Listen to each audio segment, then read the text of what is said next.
Imagine living in a country where your laundry turns grey when you hang it out to dry. Where in winter the air is thick with coal fumes, carpets of toxic foam float on lifeless rivers, and trees have lost most of their vegetation. What sounds like the makings of a horror story was commonplace in the GDR. But how did things get so bad? Let's take a look behind the scenes. No one has any intention of building a wall. Neither ox nor donkey can stop the progress of socialism. I love everyone, all people. We are the people.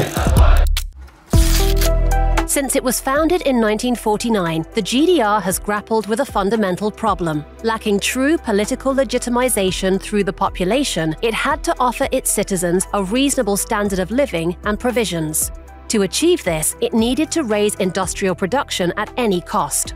The GDR's smoking chimneys were a symbol of this policy. While in West Germany, environmental awareness began to grow from the 1970s onwards, in the GDR, pollution continued at a massive scale until its collapse. Take, for example, the pulp and paper industry. The problem was the waste material. A black liquor that was discharged into the so-called Silver Lake, which was once a former mine. The sediment was allowed to settle, and the overflow was pumped untreated into the River Mulde. I think everyone at all levels knew that this was an environmental disaster of terrible proportions.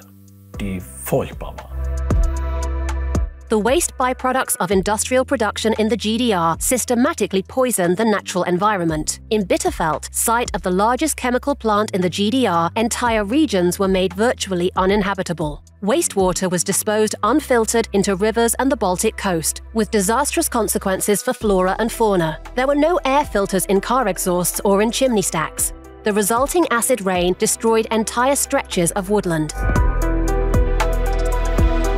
Well, here is possibly the only place where you can still drink the water from the Saale. Just a few kilometers away, the situation is quite different. And further downstream, you cannot even swim in the Saale. Another fundamental problem in the GDR was the constant shortage of raw materials. The state purchased only the most essential resources on the international market. Wherever possible, domestic raw materials were exploited to the full, regardless of the consequences. Uranium mining caused enormous damage to nature and people, as did potash mining. But the most devastating consequences were caused by the unfettered mining of the GDR's primary energy source, lignite. Lignite has a very poor calorific value, and burning lignite, with the technology available at the time, also released a lot of dust particles as well as sulfur dioxide and nitrogen oxides. The chemical industry linked to lignite production in Halle, Leipzig, Unna, Stolpau, Wolfen, Leine was filthy and broken. My mother had a cough all day, from dawn to dusk. The doctor advised her to move away. Of course, we realized something must be wrong. Publicly, the SED leadership tried to play down the widespread environmental destruction. They portrayed the Thuringian Forest and Baltic Sea as natural paradises and leisure destinations for the citizens of the GDR.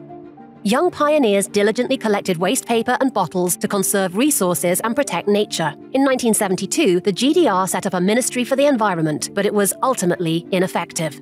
In the GDR, economics always took precedence over ecology, until the very end.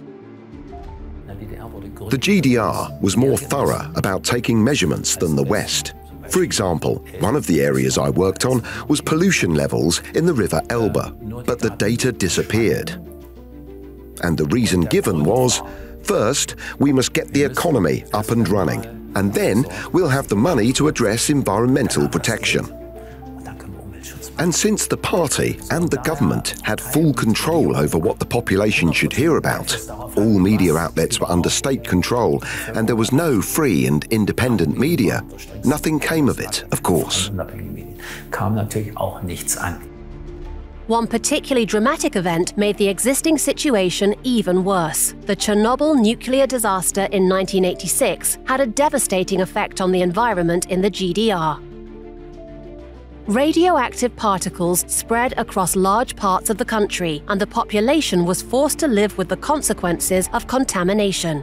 It had an alarming effect, exacerbating the serious deficiencies in environmental and health protection in the GDR. The party and government made no mention of it. They simply pretended it didn't exist. And of course, everyone saw that.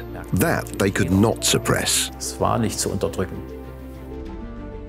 In short, the gulf between claim and reality in the GDR was particularly evident in the field of environmental protection. What began as an environmental movement developed into an oppositional force that soon began to demand political changes. There were a lot of initiatives, many of them developed out of the library of the environment. It became the center of the opposition, running events.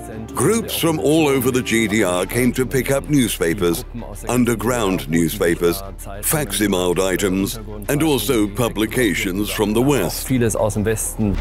With the peaceful revolution and the end of the GDR, the environmental situation improved abruptly. The collapse of the GDR economy allowed nature to breathe again in the region.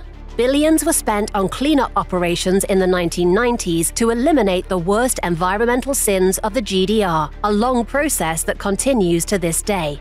Ultimately, protecting the environment, and thus our livelihoods, remains a task that concerns us still today. In a democracy, it is up to us to jointly decide whether we will succeed or fail at saving the environment.